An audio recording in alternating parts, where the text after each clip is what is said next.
Assalamualaikum warahmatullahi wabarakatuh, sedulur.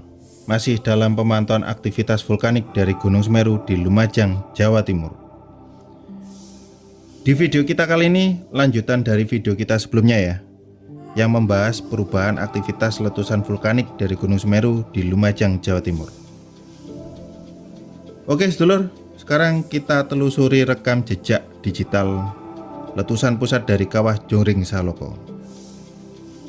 Di rekaman video kita pada Januari 2021, pasca terjadinya awan panas guguran di 1 Desember 2020, di sini kita lihat bahwa aktivitas letusan Kawah Jongring Saloko itu masih berpusat pada sentral tengah ya.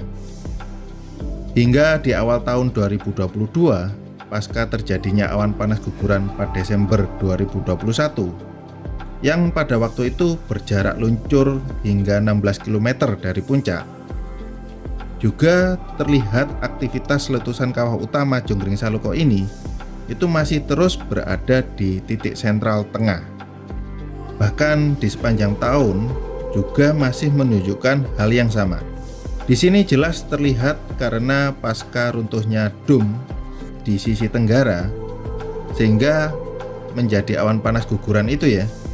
Kawah Jongring Salokonya ini terlihat lebih jelas gambaran ceruknya itu loh, atau lubang vertikal yang menyusup ke dalam kawah. Dan di awal tahun 2023, pasca terjadinya awan panas guguran di 4 Desember 2022 yang berjarak luncur hingga 11 km dari puncak, juga masih terlihat ya bahwa aktivitas letusan Kawah Jongring Salokonya itu masih dominan berpusat di tengah kawah dulur. Bahkan di sepanjang awal tahun 2023, bulan Januari hingga pertengahan tahun di bulan Juli 2023 ya, aktivitas letusan kawah utama Jongring Saloko ini juga masih berpusat di titik sentral tengah dulur. Tapi pada pemantauan aktivitas vulkanik Gunung Semeru yang kita menggunakan kamera zoom itu ya, pada tanggal 11 dan 12 Agustus 2023, di sini terlihat ada perubahan dulu, bahwa titik pusat letusan kawah Jongring Saloko itu bergeser ke sisi sebelah selatan. Apakah ini hal yang wajar terjadi dulu?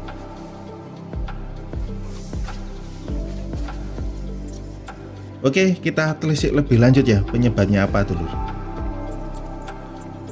Jadi pusat letusan Gunung Semeru itu sebenarnya tidak selalu harus tetap dulu. Karena letusan gunung itu juga dipengaruhi oleh beberapa faktor. Beberapa alasan mengapa pusat letusan kawah Gunung Semeru itu dapat berpindah. Antara lain ada beberapa dulu. Yang pertama penyebabnya adanya pergerakan lempeng tektonik. Jadi ketika lempeng tektonik itu bertabrakan atau saling bergerak, pusat letusan itu bisa berubah akibat perubahan tekanan dan aktivitas magma di bawah permukaan dulur. Penyebab yang kedua, pusat letusan kawah Gunung Semeru juga dapat berpindah itu karena perubahan tingkat aktivitas magmanya. Jadi jika tingkat aktivitas magma itu berubah, baik peningkatan atau penurunan secara drastis, maka pusat letusan bisa berpindah ke area yang lebih aktif maupun ke area yang lebih lemah. Dan penyebab ketiga dulur, yang mempengaruhi adalah kegiatan vulkanik sebelumnya. Jadi letusan gunung berapi dalam sejarahnya itu sebenarnya telah meninggalkan jejak pusat letusan yang berbeda-beda di sepanjang alur kawah gunung tersebut. Letusan berulang dari masa ke masa dapat menyebabkan pergeseran atau perubahan pusat letusan dulu.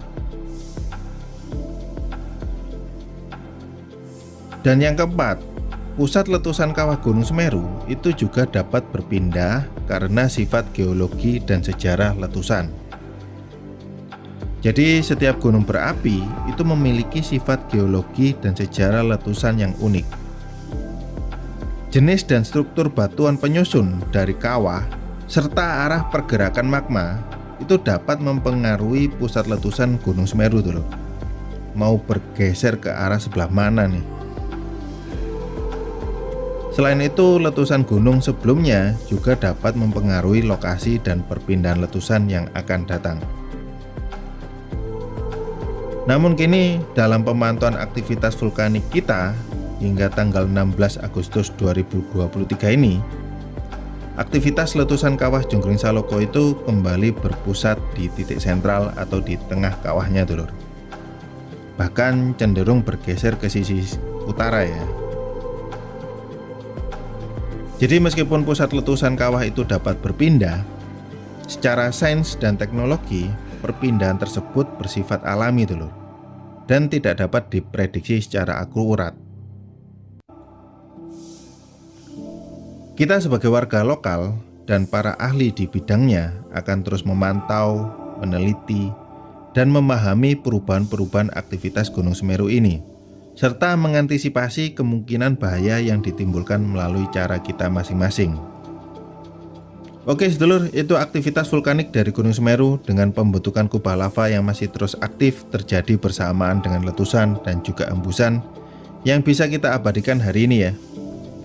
Tentunya akan ada perubahan-perubahan yang cukup signifikan setiap waktunya yang cukup penting kita pantau dan kita bahas sebagai langkah antisipasi dan juga sarana untuk mewujudkan mitigasi bencana secara lokal dan mandiri. Pamit dulu sedulur, salam hormat saya buat keluarga di rumah, berkah sehat bahagia selalu. Assalamualaikum warahmatullahi wabarakatuh.